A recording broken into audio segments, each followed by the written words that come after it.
Sir, मुख्यमंत्री देवेंद्र फडणवीस यांच्या वर्षनिवासस्थानी बैठक झालेली आहे आणि तात्काळ राजीनामा द्यावा रुपाली चाकणकर यांनी आदेश दिलेले आहेत.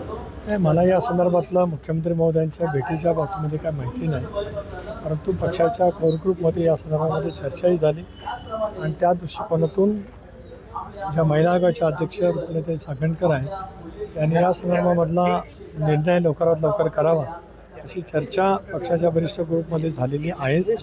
कदाचित त्यांनी मुख्यमंत्र्यांची भेट घेतली असेल, मुख्यमंत्री सुनेत्रा वहिनीसुद्धा मुंबईत पोहोचल्या, त्यांचीसुद्धा कदाचित त्या भेट घेतील आणि त्याच्यामुळे त्या संदर्भातला निर्णय हा आजच त्या ठिकाणी होईल अशी अपेक्षा आहे. सर, खरातांबाबतचा तुमचा देखील फोटो सोशल मीडियावर सध्या व्हायरल होता, याबद्दल आपण काय सांगता? नाही, अनेक व्यक्तींच्या अनेक महनीय व्यक्ती वेगवेगळ्या पद्धतीने वेगवेगळ्या ठिकाणी जात असतात. त्याच्यामुळे कोणाच्यासोबत फोटो आला म्हणजे त्यांनी केलेल्या प्रत्येक कृत्यात कोण सहभागी असं म्हणणं म्हणजे चुकीचं ठरत असतं. आज आपण या सगळ्या बाबतीमध्ये एक पाहतो आहोत की जे काही कोणी दुष्कृत्य केलं त्यांच्यावरती कठोर कारवाई झाली पाहिजे. SIT त्या ठिकाणी राज्य सरकारच्या वतीने नियुक्ती केलेली आहेत.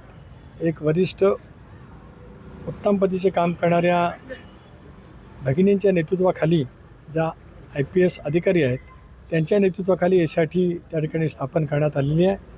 या सगळ्या प्रकरणाची सखोल त्यांनी चौकशी त्या ठिकाणी करावी. जे दोषी असतील त्यांच्यावरती कठोर कारवाई करावी अशी राष्ट्रवादी काँग्रेस पक्षाची भूमिका आहे. आम्हा सर्वांची त्या बाबतीतली भूमिका स्पष्टपणाची त्या ठिकाणी आहे. सर, आता नुकतंच त्याच्यात सांगणं असं झालेलं आहे की या विमान अपघातामध्ये हे खरंच असतील असू शकतील असा वक्तव्य यांनी रोहित पवारांनी केलेला आहे. त्याकडे कसं? एक असं आहे की वारंवार दादांच्या दुर्दैवी निधनाच्या नंतर राष्ट्रवादी काँग्रेस पक्षाने प्रदेशाध्यक्ष म्हणून आमच्या राष्ट्रीय अध्यक्ष उपमुख्यमंत्री सुनेत्राबाईंनी, कार्याध्यक्ष प्रफुल्लबाई, आम्ही भुजबळ साहेब, मुश्रीफ साहेब, आम्ही सर्वांनी मुख्यमंत्र्यांना निवेदन दिलं. CBI चौकशीची मागणी केली. मुख्यमंत्र्यांनी ते निवेदन केंद्रीय गृहमंत्र्यांनी दिलं. त्यामुळे CBIच्या मार्फत चौकशी सुरू असेलच. पूर्वी CIDच्या मार्फत ही चौकशी होती आणि अशापैकी विमान अपघात होतात त्यावेळेला एक तटस्थ यंत्रणा, तपास यंत्रणा ही भारत सरकारने त्या ठिकाणी नियुक्त केलेली आहे.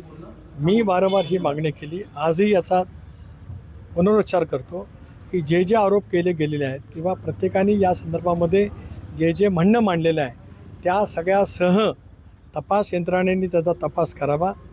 मग आज जे काय मांडलं गेलं असेल, यापूर्वीसुद्धा मांडलं गेलं असेल, या प्रत्येक बाबीचा अंतर्भाव तपास यंत्रणेने तपास करत असताना त्या ठिकाणी करावा.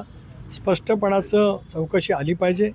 ती केवळ राज्यातल्या जनतेपुरतं नव्हेच तर देशातील जनतेच्या पुढे हा प्रश्न असल्यामुळे ही बाब महत्त्वाची असल्यामुळेच त्या सगळ्याची सत्यता, त्या सगळ्याचा चौकशी ही लवकरात लवकर त्या ठिकाणी आलीच पाहिजे.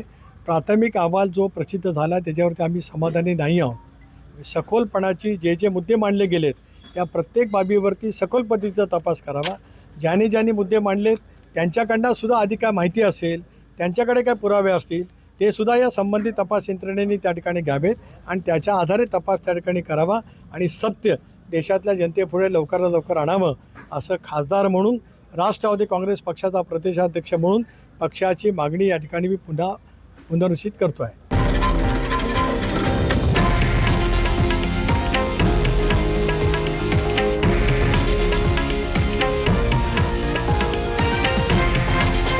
हे आहे देशातील नंबर 1 न्यूज नेटवर्क आणि आपण पाहत आहात TV9 मराठी, एकमेव.